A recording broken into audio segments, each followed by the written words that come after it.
El mito de Adán y Eva Sí, es de los que forman parte del libro de Génesis, sí, con el que se abre la Biblia hebrea. sí, Y ese libro es tan particular que su redactor se le suele llamar el yavista. Y al yavista, una de sus características es que, según algunos, por ejemplo un tal Bloom norteamericano, es una mujer. O sea, no es un hombre el que redacta eso. En parte porque aparece aquí en un lugar destacado Eva, en ese relato. Pero claro, el relato es una maldición al desobediente, es decir, al rebelde, que le condena a trabajar. Y bueno, ya sabemos cómo se desarrolla la peripecia. Están allí en su jardín tan a gusto y se les ha dicho que pueden hacer de todo menos probar de un árbol. No lo hacen, pero sale de la rama de ese árbol un día la culebra y le dice a Eva, qué tonterías, dice que no lo toméis porque vais a ser como él, vais a ser dioses si lo probáis. Eva se lo da a tomar a Adán, el momento en que Adán lo toma, pues sale Dios con la espada flamígera, la espada de fuego, y les dice, condenados miserables, ingratos, ¿cómo os habéis atrevido a desobedecerme? Os condenó a trabajar, a ti a parir con dolor y a los dos a volver al polvo del cual os saqué. Moriréis y tendréis que luchar por la vida. Mucho después, como 2000 años después, el primer hombre que se da cuenta de que la serpiente tenía razón fue el poeta John Milton, que se considera la gran figura del puritanismo inglés, pero no es puritano en el sentido que nosotros ahora llamamos puritano en la persona, de estos de pudibundo sexual, antidrogas, no sé qué. No, el puritanismo de Milton tan distinto es como para decir un nuevo mensaje del ángel. En vez de comentarles que morirán y sufrirán, el ángel les dice, tenéis razón en comer del fruto prohibido. ¿Por qué? El hombre debe salir de la inconsciencia. Y aquello del jardín, y todo bien, y la eternidad, aquello no era amor de Dios, ni virtud. Aquello era inocencia. Y el hombre no puede ser toda la vida inocente. Y claro, decir la serpiente tiene razón y que lo diga el ángel, según Milton. Yo creo que el ángel o arcángel San Miguel, me parece, según las representaciones clásicas, pues revela todo el cambio de tiempo. El mito de Adán y Eva corresponde a la época de máxima expansión de la esclavitud. Y se comprende que es un mito de esclavos. Porque las personas no podían encontrar en el trabajo ningún tipo de cumplimiento o motivación o estímulo. Claro, trabajaban y del amo. Ellos en realidad no tenían personalidad jurídica. Hubo de pasar 1000 años muy largos para que la pobreza que creó la propia esclavitud, que fue una pobreza muy gradual, al mismo tiempo que imparable, hubo que esperar bastante más de 1000 años para que los amos fueran incapaces de pagarles lo que tradicionalmente pudieron empezando a pagarles, que era el techo, la comida y la ropa, lo que llamaban los romanos auxilia. Pero sin embargo, el señor medieval, que ya no podía pagárselos, de los tiempos esos terribles que se llaman los siglos oscuros, donde Europa era un inmenso leprosario, los caminos habían desaparecido, todo era bandidaje, era un continuo guerras privadas del pequeño señor feudal de cada zona contra sus vecinos.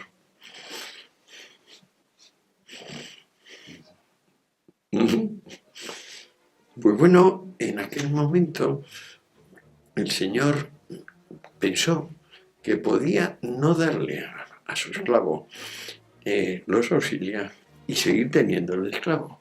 Y efectivamente se arbitró que 4 días o 3 de la semana el esclavo, ahora llamado servus, siervo, tendría que darle todo el tiempo que el amo dijera en el trabajo que dijera el amo. En algunas comarcas no estaba incluido el reclutamiento militar, en otras sí. Que eso para el amo fue muy importante, porque el amo nunca se atrevió en la antigüedad a llevar a sus esclavos a la batalla, porque era un poco de colmo, es decir, no eres persona, pero en cambio ahora sí coge una espada o una lanza y lucha. Y por eso en la antigüedad no hay ejércitos de esclavos, salvo en las grandes rebeliones de Espartaco y otras muchas que hubo antes de que el cristianismo sembrase la resignación, aquella basada en que, bueno, si eres pobre y eres esclavo, llegas antes a los cielos y eres el favorito del Señor. Una salvación. Pero el caso es que los otros 3 días de la semana el siervo podía trabajar. Ya no estaba bajo el control del amo, vivía en remoto. Y aunque al principio lo que el siervo adoraba es lo que hablábamos de Adán y Eva, no trabajar, la indolencia, había llegado a ser un arte de no trabajar. Algunos empezaron a decir, pues yo quiero mejorar la situación. Y empezaron convirtiéndose de buhoneros, es decir, señores que llevaban un carromato con bienes de una región a otra y claro, pues en el mero cambiar les permitía una ventaja y si iban con una cosa volvían con la otra y vendían las dos. Pues pasar de buhonero a caravanero y también pasar de mero pescador costero a un poquito más a navegante que trasladase pasajeros de un lugar a otro. Entre los caravaneros que iban a restablecer los caminos y los navegantes que iban a restablecer las rutas fluviales y marítimas, el mundo empezó a cambiar. Y aquello de que no había moneda, porque toda la que se distribuía era tan mala, que nadie la aceptaba, o si no, las pocas que quedaban de oro estaban ahí como joyas en aquel de la pared para que se viera en casa del noble, que qué noble era, que conservaba 4 denarios y 3 dinares de oro. Pues bueno, este trabajo del siervo acabó siendo a través de los caravaneros que tenían caravanas acorazadas, es decir, con sus hijos, familiares y algunos que prefirieron formar parte de su empresa a seguir siendo soldados de los señores feudales y participar en las constantes guerras privadas que devastaban los territorios. Esos fueron los que recrearon el mundo que se había perdido con la dependencia de la Grecia y de Cartago, con la victoria de Roma sobre Grecia y Cartago, la victoria social clerical militar sobre la sociedad comercial. Esos fueron el germen de la sociedad comercial. Un siglo después van a crear la Hansa, que es la asociación de empresarios, y va a llegar lentamente el mundo moderno. Pero la esencia del cambio es que ya no se piense el trabajo como una maldición, sino como una bendición. Entonces ya el mito de Adán y Eva se olvida como mito de esclavos, propio de esclavos, y el nuevo mundo, el mundo mercantil. Por una parte es tan abominable que genera las primeras guerras comunistas del Renacimiento, donde queda claro que el pueblo, la plebe, estaba acostumbrada a admitir la riqueza del papa, la riqueza del duque, la riqueza del noble, la riqueza del gran caudillo militar, pero no estaba dispuesto a admitir al nuevo rico, es decir, el que se había hecho rico por sus medios, o bien en la tierra, o bien comerciando, o bien con una pequeña industria como artesano, orfebre. Se desató la furia contra el mérito, contra el hombre, o mujer, o eran hombres prácticamente todos, que salían adelante. Y así se urdió el mundo que acabó siendo el Renacimiento y luego nuestro.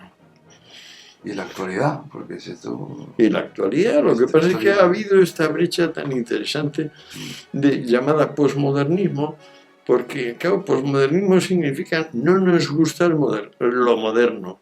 ¿Qué es lo moderno? Lo moderno es lo que empieza con esos siervos que desertan de la gleba, se atreven a desafiar la prohibición de que tienes que quedarte en el territorio o te ahorco si te cojo fuera, que estaba vigente en todo el Bajo Imperio Romano, típica de momentos de tremenda crisis económica, donde no hay de nada y se intenta solucionar fijando a las personas en sus territorios.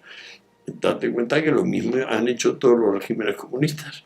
O sea, no han dado pasaporte a la gente. Y muchas veces exigían lo que se llamaba pasaporte interior, para mudarte de provincia o de ciudad. Esa es la primera solución cuando esclavizas a una población. Dices, aquí te quedas fijo, no te muevas. Entonces, pues bueno, todo lo que llamamos modernidad, desde que se venció al señor feudal y sus antiguos siervos se hicieron prósperos y le convirtieron al señor feudal en vasallo suyo y en lacayo suyo, y la tortilla se dio la vuelta, y eso es lo que aconteció manifiestamente en el siglo XVI, XVII, XVIII y XIX en Europa, de cómo las grandes familias se hundieron por completo, desaparecieron, y el novus homo, la nueva persona, se apoderó del mundo en función de suerte, mérito y, bueno, esfuerzo. Pues el posmodernismo nace expresamente de un libro llamado La condición posmoderna, de un tal Lyotard. Y ya, pues prácticamente en el prólogo, Lyotard te dice que el posmodernismo es que estamos hartos de discursos largos, de discursos basados en la verdad, el sentido y la justicia.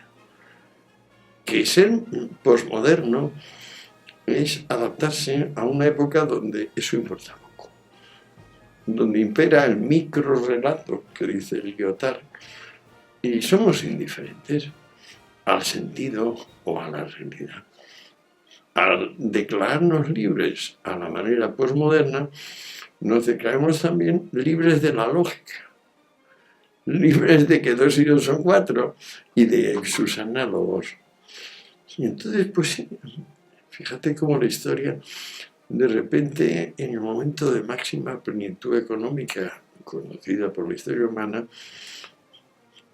reinventa una excusa para volver a los tiempos donde no, o sea, donde uno manda y otro obedece. Solo que ahora se llama posverdad y posmodernidad. Porque ¿quién es Lyotard? ¿Quiénes son los filósofos posmodernos? Todos miembros del Partido Comunista Francés. Pero es que en aquella época yo también era comunista y miembro del partido, de modo que no me extraña nada. Ahora, qué vueltas a la vida, ¿eh? Sí. Qué vueltas a la vida. Lo que estás diciendo, esto es una herencia que tenemos ahora y la están utilizando, porque al final es un poco de lo que hablábamos antes, de una persona meritoriamente crea una empresa, se hace multimillonario por su empresa, por su gestión, y es odiado, es culpabilizado de todo, ¿no? Es un poco se cree que roba. Y esto todavía están en la idea de claro, que si tú haces dinero y creas riqueza, es porque se la quitas a otro. claro. Y eso vale para la sociedad cerrada, para la sociedad clerical militar, donde realmente no hay producción, cada vez se va habiendo menos producción, y entonces sí, cada vez hay menos y le vamos a hacer. Pero aquí no, en la sociedad que viene del siervo desertor. Es una sociedad donde el problema es que sobren cosas. Es decir, que te pongas a producir 1 millón de coches y no los puedas vender. que te puedas a producir 1.000.000 de chupa chups y nadie los chupe. Ese es el problema, un problema de sobreabundancia. Pero en la sociedad esclavista, justo la inversa, es la permanente escasez.